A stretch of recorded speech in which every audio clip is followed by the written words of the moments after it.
And just to remind you, Stuart Smallpin Young right there, say he let in Delcy Rodriguez on the advice of his prime minister, you know.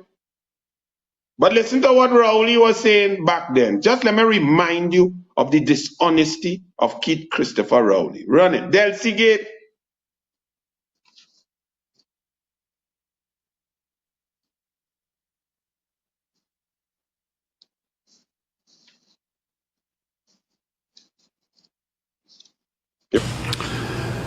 Delcy Rodriguez was appointed by the Venezuelan government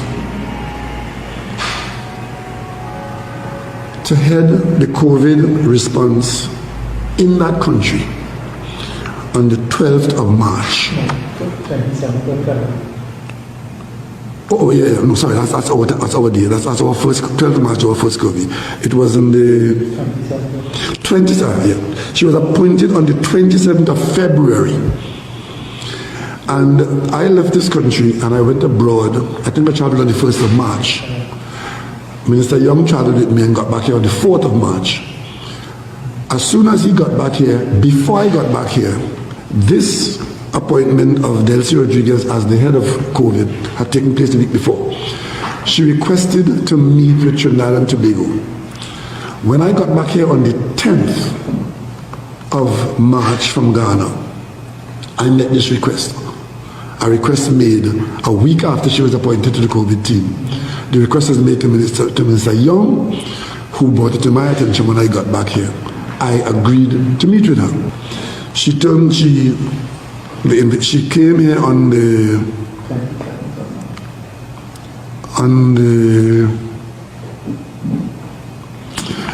meeting was postponed from Monday the 16th to the 27th of March. So she came on the 27th. And yes, there was a delegation, a small delegation that accompanied her. I think they were all men, most of whom were not introduced to us. The meeting took place at the diplomatic center, and actually there was no, she did not discuss before the details of what you were going to talk about, right? Present with her was, I'm now discovering, some person called Asdrubal Chavez, who I'm now discovering as part of the commission. He worked as part of a commission for PDVSA restructuring somewhere in his past.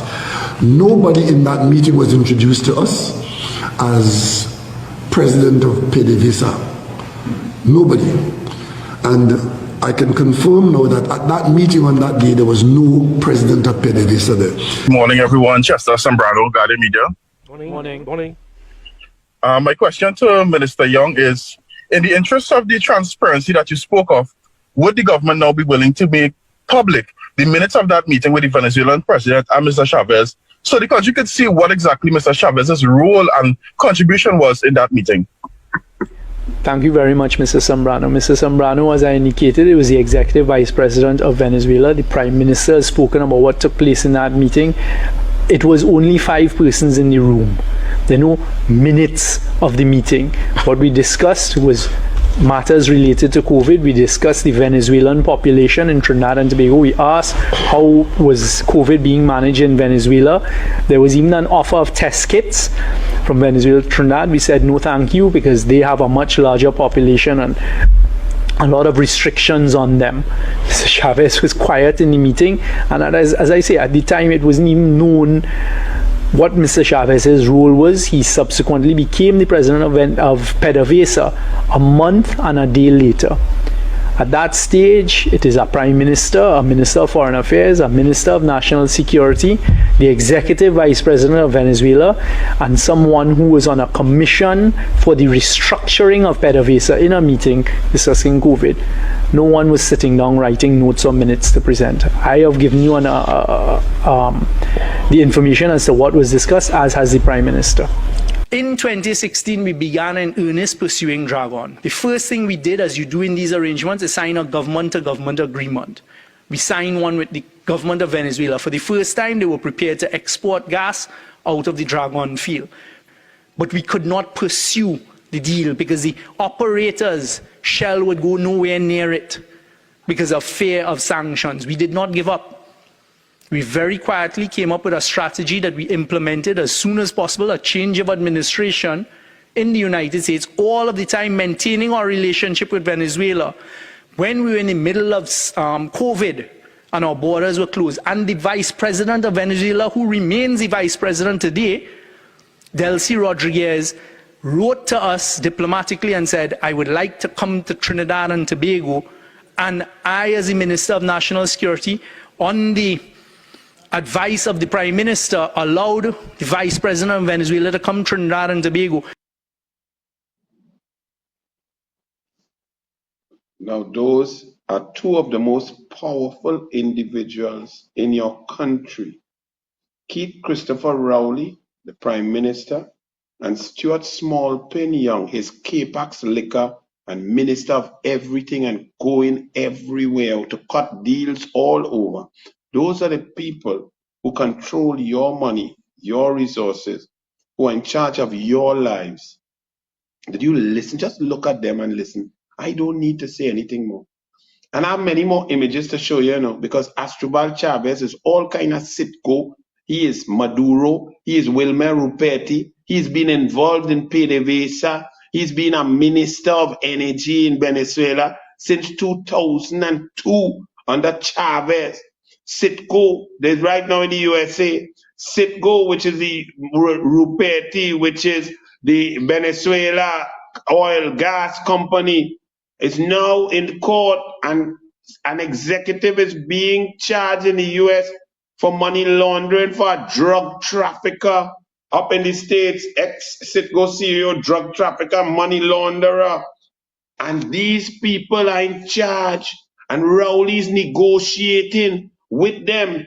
And Archie, flash forward a little bit to the end. There's a little quote that Rowley took from the press conference where Rowley was saying, never mind what happens.